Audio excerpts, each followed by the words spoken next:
അതിൽ ഒരു സാധനം തച്ചുടച്ചിട്ടാണ് അവർ ലൂസിഫർ എന്ന് പറയുന്ന എല്ലിന് പ്രാധാന്യം കൊടുക്കുന്നത്. ഈശ്വമിശിഹായ്ക്ക് സ്തുതിയായിരിക്കട്ടെ. മാർച്ച് 27 റിലീസ് ചെയ്യുന്ന ഒരു സിനിമയുടെ ട്രെയിലർ യാദൃച്ഛികമായി കാണാനിടയായതാണ് ഈ വോയിസ് നോട്ട് ഇടാനുള്ള ഒരു കാരണം. ആ സിനിമയുടെ പേര് കണ്ടപ്പോൾ മനസ്സിലോട്ട് കടന്നു വന്നത് കേരളത്തിലെ നസ്രാണി കുടുംബങ്ങളിൽ സന്ധ്യാപ്രാർത്ഥനയ്ക്ക് വരയ്ക്കുന്ന വലിയ കുരിശുവരെയാണ്. അതായത്, എന്റെ തമ്പുരാനെ, വിശുദ്ധ കുരിശിന്റെ അടയാളത്താലെ ഞങ്ങളുടെ ശത്രുക്കളിൽ നിന്ന് ഞങ്ങളെ രക്ഷിക്കുക, ഞങ്ങളുടെ തമ്പുരാനെ, പിതാവിന്റെയും പുത്രന്റെയും പരിശുദ്ധാത്മാവിന്റെയും നാമത്തിൽ ആമേൻ. ഈ വലിയ കുരിശുവരയ്ക്ക് ഒരു പ്രത്യേകതയുണ്ട്. ലോകത്തിൽ തന്നെ കേരളത്തിലെ നസ്രാണികളിലാണ് ഈ വലിയ കുരിശുവര സ്വന്തമായിട്ടുള്ളത്. തമ്പുരാൻ എന്ന് വളരെ ബഹുമാനത്തോടും ആദരവോടെയുമാണ് കേരളത്തിലെ ഓരോ ക്രിസ്ത്യാനികളും ആ പദം വിളിക്കുന്നത്. ഈ തമ്പുരാൻ എന്ന പദത്തിന് നേരെ ഓപ്പോസിറ്റ് ആയിട്ടുള്ള ഒരു പദമാണ് ഈ സിനിമയ്ക്ക് ഉപയോഗിച്ചിരിക്കുന്നതെന്ന് കണ്ടപ്പോൾ, ആ സിനിമയ്ക്ക് ഉപയോഗിച്ച പദത്തിന്റെ അർത്ഥം നോക്കിയപ്പോൾ, ആ സിനിമയുടെ ഡയറക്ടറായ പൃഥ്വിരാജ് ഇങ്ങനെയാണ് പറയുന്നത്: N Angel who is more than A king and less than God. അത് സാത്താനാണെന്ന് ഏതൊരു കൊച്ചു കുഞ്ഞിനും പെട്ടെന്ന് മനസ്സിലാക്കാവുന്നതേ ഉള്ളൂ. ഇവരുടെ ആദ്യത്തെ സിനിമയായ ലൂസിഫറിന്റെ അവസാന ഭാഗത്തിൽ ഇവർ രണ്ടാമത്തെ സിനിമയ്ക്ക് ഉപയോഗിച്ച സാത്താന്റെ ആ പേര് ഉപയോഗിച്ച് ഗ്ലോറിഫൈ ചെയ്താണ് ആദ്യത്തെ സിനിമ അവസാനിക്കുന്നത്. ഈ സിനിമയുടെ ട്രെയിലറിന്റെ അടിക്കുറിപ്പായിട്ടിരിക്കുന്നത് ശ്രദ്ധിക്കുകയുണ്ടായി. അത് ഈ സിനിമയിൽ തന്നെ അഭിനയിക്കുന്ന നായകന്മാരുടെ ഫേസ്ബുക്കിൽ അവർ കൊടുത്തിരിക്കുന്ന ട്രെയിലറിന്റെ അടിക്കുറിപ്പ് ഇങ്ങനെയാണ്: this deal is with the devil. Once you make a deal with the devil there is no way back. എന്താണ് ഇതിനർത്ഥം? നിങ്ങൾ പിശാചുമായി ഒരു ഡീൽ ഉണ്ടാക്കുന്നു, പിശാചുമായി ഡീൽ ഉണ്ടാക്കിയാൽ പിന്നെ ഒരു തിരിച്ചുപോക്കില്ലെന്ന്. ട്രെയിലറിന്റെ തന്നെ അടിക്കുറിപ്പായി വേറൊന്ന് കണ്ടു: remember it is you who summon the devil at this hour. എന്താണ് ഇതിനർത്ഥം? ഈ മണിക്കൂറിൽ ഓർക്കുക, നിങ്ങളാണ് പിശാചിനെ വിളിച്ച് വരുത്തുന്നത്. ഈ മണിക്കൂർ എന്നതിന് വലിയ പ്രത്യേകതയുണ്ട്. ലോകത്തിൽ തന്നെ ഏറ്റവും കൂടുതൽ സുവിശേഷം കേട്ടിരിക്കുന്നത് കേരളത്തിലെ ക്രൈസ്തവരാണ്. ഈ മണിക്കൂർ എന്നത് എവിടെയാണ് നിങ്ങൾ ബൈബിളിൽ കണ്ടിരിക്കുന്നത്? യോഹന്നാൻ ശ്ലീഹായുടെ സുവിശേഷത്തിൽ 12 പ്രാവശ്യം ഈ മണിക്കൂറിനെ കുറിച്ച് പറയുന്നുണ്ട്. ഏതാണ് ഈ മണിക്കൂർ? ക്രിസ്തു ആത്മാവിൽ നെടുവേർപ്പിട്ട് ഇങ്ങനെ പറയുന്നുണ്ട്: പിതാവേ, ഈ മണിക്കൂറിൽ നിന്ന് എന്നെ രക്ഷിക്കണമേ. അല്ല, ഇതിനു വേണ്ടിയാണല്ലോ ഈ മണിക്കൂറിലേക്ക് ഞാൻ വന്നത്. പെസഹ കുഞ്ഞാടായ ഈശോ ഈ മണിക്കൂറിലാണ് പെസഹ പൂർത്തിയാക്കിയത്, കുരിശിൽ വെച്ച പെസഹ പൂർത്തിയാക്കിയത്. യേശു വിനാഗിരി സ്വീകരിച്ചിട്ട് പറഞ്ഞു, എല്ലാം പൂർത്തിയായിരിക്കുന്നു. അവൻ തല ചായ്ച്ച് ആത്മാവിനെ സമർപ്പിച്ചു. ആ മണിക്കൂറിലാണ് ഈശോ നമുക്ക്, യോഹന്നാൻ ശ്ലീഹായ്ക്ക്, പരിശുദ്ധ അമ്മയെ നമുക്ക് അമ്മയായി നൽകിയത്. അതിനുശേഷം 3-ാം ദിവസം ഉയർത്തെഴുന്നേറ്റ് ദൈവപുത്രനായ ഈശോ പിതാവായ ദൈവത്തിന്റെ വലത്തുഭാഗത്തിരിക്കുന്നു. ഈ സിനിമയുടെ ട്രെയിലർ കണ്ടപ്പോൾ ചില ഡയലോഗുകൾ ശ്രദ്ധിച്ചു. ഒരു ഡയലോഗ് ഇങ്ങനെയാണ്: ദൈവപുത്രൻ തന്നെ തെറ്റ് ചെയ്യുമ്പോൾ ചെകുത്താനെ അല്ലാതെ വേറെ ആരെ ആശ്രയിക്കാനാണ്? നമ്മുടെ തന്നെ വിശ്വാസത്തിന്റെ ഏറ്റവും പ്രധാനപ്പെട്ട കേന്ദ്രമാണ് ദൈവപുത്രനായ ഈശോ. ആകയാൽ ജനിക്കാൻ പോകുന്ന ശിശു പരിശുദ്ധൻ, ദൈവപുത്രൻ എന്ന് വിളിക്കപ്പെടും.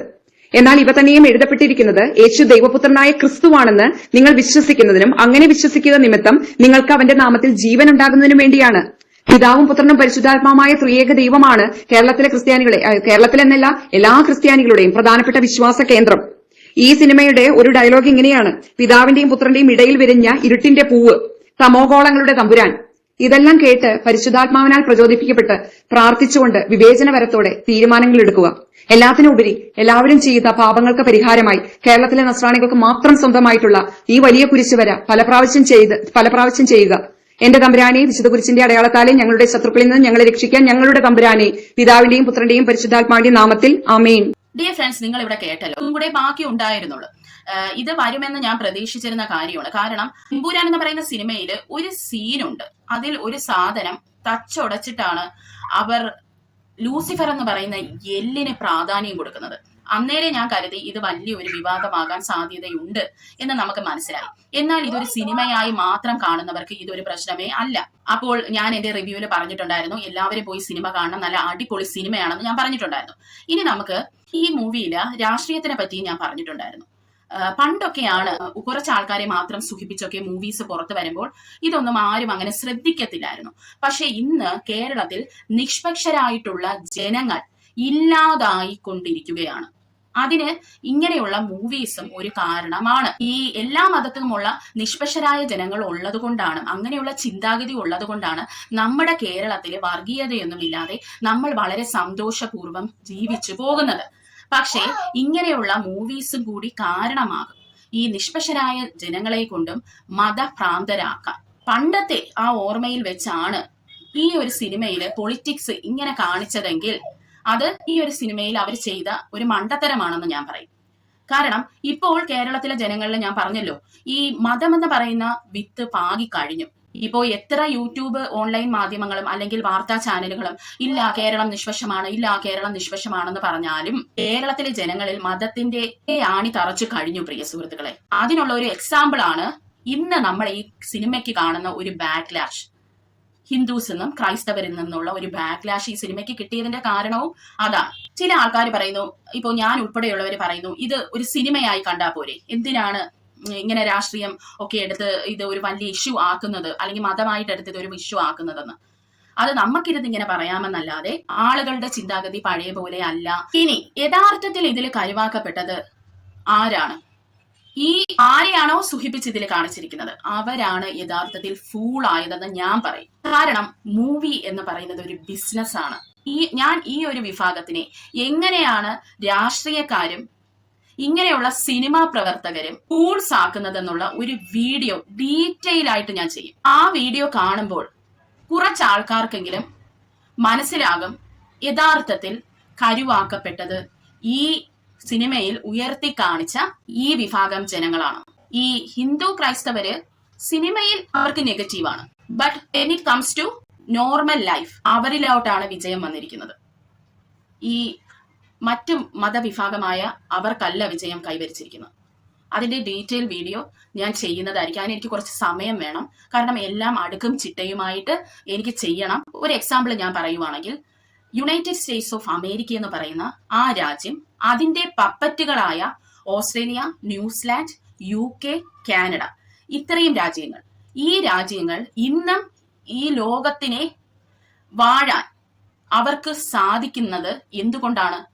ഡെവലപ്ഡ് കൺട്രീസ് ആയ പല മുസ്ലിം രാജ്യങ്ങളെയും തകർത്തിട്ട് അവരുടെ വെൽത്ത് കൈവശപ്പെടുത്തി രാജാവായി ജീവിക്കുന്ന നമ്മുടെ യുണൈറ്റഡ് സ്റ്റേറ്റ്സ് ഓഫ് അമേരിക്കയുടെ കളികളാണ് ഞാൻ നിങ്ങളെ മനസ്സിലാക്കി തരാൻ പോകുന്നത്. അപ്പോൾ നിങ്ങൾക്ക് മനസ്സിലാവും എങ്ങനെയാണ് മുസ്ലിങ്ങളെ ഈ പറയുന്ന രാജ്യങ്ങൾ ഉപയോഗിക്കുന്നത്, എന്തിനാണ് മുസ്ലിങ്ങളെ ഈ ലോകത്തിൽ നിന്ന് ഇവർ ഇല്ലാതാക്കുന്നത്, എന്താണ് ഇവർ ഭയക്കുന്നത് എന്നൊക്കെയുള്ളത് നമ്മൾ അതിൽ സംസാരിച്ച് പോകുന്നതായിരിക്കും കേട്ടോ. അപ്പോൾ എനിക്ക് ഒരു ഉറപ്പ് തരാൻ പറ്റും, ഇന്ത്യയിൽ ജനിച്ച് ജീവിച്ചതിൽ നിങ്ങളൊക്കെ ഒരാളെങ്കിലും അത് മാറ്റി നാളെ പറയും എന്റെ വീഡിയോസ് കണ്ടാൽ.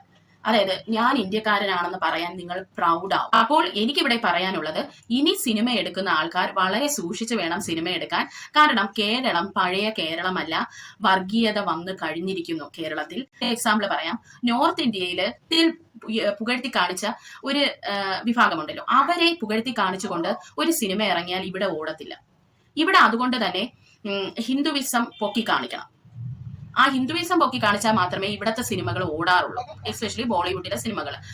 അതായത് ഇപ്പോൾ ഒരു എക്സാമ്പിൾ പറയുവാണെങ്കിൽ, ഈ ബോളിവുഡില് ചില സിനിമകൾ നമ്മൾ കാണുമ്പോഴുണ്ടല്ലോ, ആവശ്യമില്ലാതെ അവിടെ ഹിന്ദുസിന്റെ പ്രെയർ എടുത്തിടുക, അല്ലെങ്കിൽ ബാക്ക്ഗ്രൗണ്ടിൽ ഒരു അടി നടക്കിയിരിക്കും, ബാക്ക്ഗ്രൗണ്ടിൽ ഹൈന്ദവ ഗാനങ്ങൾ ഇടുക, ആവശ്യമില്ലാതെ.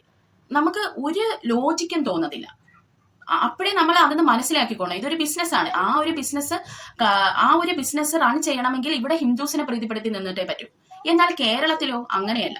കേരളത്തിൽ എന്ന് പറയുന്നത് ഹൈന്ദവരാണ് പോപ്പുലേഷനിൽ കൂടുതൽ, അതിൽ താഴെ വരുന്നത് മുസ്ലിംസ്, അതിൽ താഴെ വരുന്നതാണ് ക്രൈസ്തവര്. എന്നാൽ ഈ ഹൈന്ദവരില് വലിയൊരു വിഭാഗം നിഷ്പക്ഷരാണ്, മനസ്സിലായോ? അതുപോലെ തന്നെ ക്രൈസ്തവരിലും ഒരു വിഭാഗം നിഷ്പക്ഷരായിട്ടുള്ള ആൾക്കാരുണ്ട്. എന്നാൽ നമ്മൾ മുസ്ലിം ജനതയെ എടുത്തു വെച്ച് നോക്കുമ്പോൾ അവർക്ക് അവരുടെ മതം എന്ന് പറയുന്ന ഭയങ്കരമായി പിടിച്ചു മുറുക്കി ഇങ്ങനെ വെച്ചിരിക്കുന്ന ആൾക്കാരാണ്. അവര് മറ്റു മതങ്ങളെ റെസ്പെക്ട് ചെയ്യുന്ന ആൾക്കാരുണ്ടെങ്കിൽ പോലും അവരുടെ ഐഡിയോളജിയുമായി കൂടുതൽ ഇടപഴകി ജീവിക്കുന്ന ആൾക്കാരാണ് മുസ്ലിങ്ങൾ എന്ന് പറയുന്നത്. അപ്പോൾ മുസ്ലിങ്ങളെ പ്രീതിപ്പെടുത്തി ന്യൂസുകൾ വന്നാലോ അല്ലെങ്കിൽ മൂവീസ് വന്നാലോ മുസ്ലിങ്ങൾ എല്ലാവരും പോയി കാണും, മനസ്സിലായോ?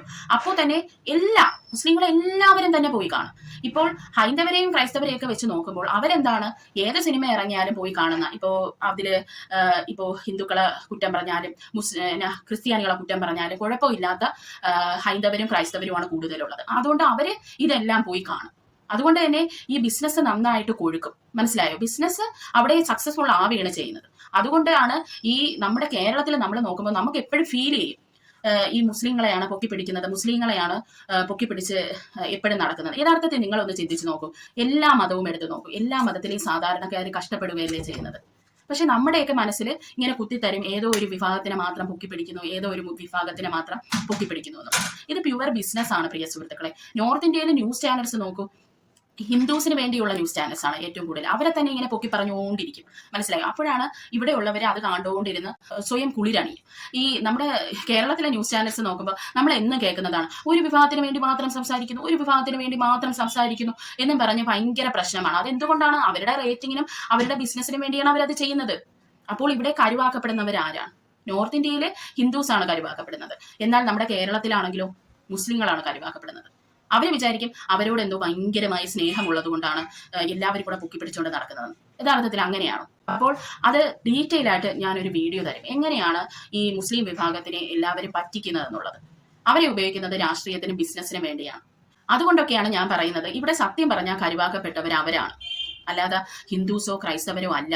അപ്പോൾ ഡീറ്റെയിൽ വീഡിയോ ആയിട്ട് ഞാൻ വരുന്നതായിരിക്കും. അത് ഞാൻ എന്റെ മുസ്ലിം സഹോദരങ്ങൾക്ക് മാത്രം ഇടുന്ന ഒരു വീഡിയോ ആയിരിക്കും. പൃഥ്വിരാജ് താങ്ക് യു പറഞ്ഞ് ഒരു പോസ്റ്റ് ഇട്ടിട്ടുണ്ടായിരുന്നു FB-യിൽ. അതിനടിയിലെല്ലാം പൃഥ്വിരാജിനിട്ട് പൊങ്കാലയാണ്, മനസ്സിലായോ? അതായത് കുറെ ആൾക്കാരൊക്കെ അവർ ക്യാൻസൽ ചെയ്ത് ടിക്കറ്റ്സ് അങ്ങോട്ട് അയച്ചു കൊടുത്തിരിക്കുകയാണ്. നിങ്ങൾക്ക് ഇവിടെ കാണാം, ഞാനത് വെക്കാം. ക്യാൻസൽ ചെയ്ത ടിക്കറ്റ്സ് അയച്ചു കൊടുത്തിരിക്കുവാണ്. പിന്നെ പച്ചത്തെറി, അങ്ങനെയുള്ള പല കാര്യങ്ങൾ. എന്നാൽ പോസിറ്റീവ് കമന്റ്സും അതിലുണ്ട്. എന്നാലും വളരെ മോശമായ രീതിയിലൊക്കെ അദ്ദേഹത്തിനെ പദപ്രയോഗം ചെയ്തിട്ടുണ്ട്. അദ്ദേഹത്തിന് അത് മാനസിക വിഷമം നൽകും, മാനസിക വെല്ലുവിളി തന്നെയാണ്. അപ്പോൾ അതൊക്കെ ശരിയാണോ? അദ്ദേഹം ഒരു സക്സസ്ഫുൾ മൂവി ലൂസിഫർ നമുക്ക് തന്നിട്ടുള്ള ഒരു മനുഷ്യനാണ്. അദ്ദേഹം ഇപ്പൊ എടുത്തു വെച്ചിരിക്കുന്നത് അദ്ദേഹത്തിന്റെ മാക്സിമം എഫേർട്ട് ഇട്ടിട്ടുണ്ടെന്ന് ആ മൂവി കണ്ട ആൾക്കാർക്ക് മനസ്സിലാവും.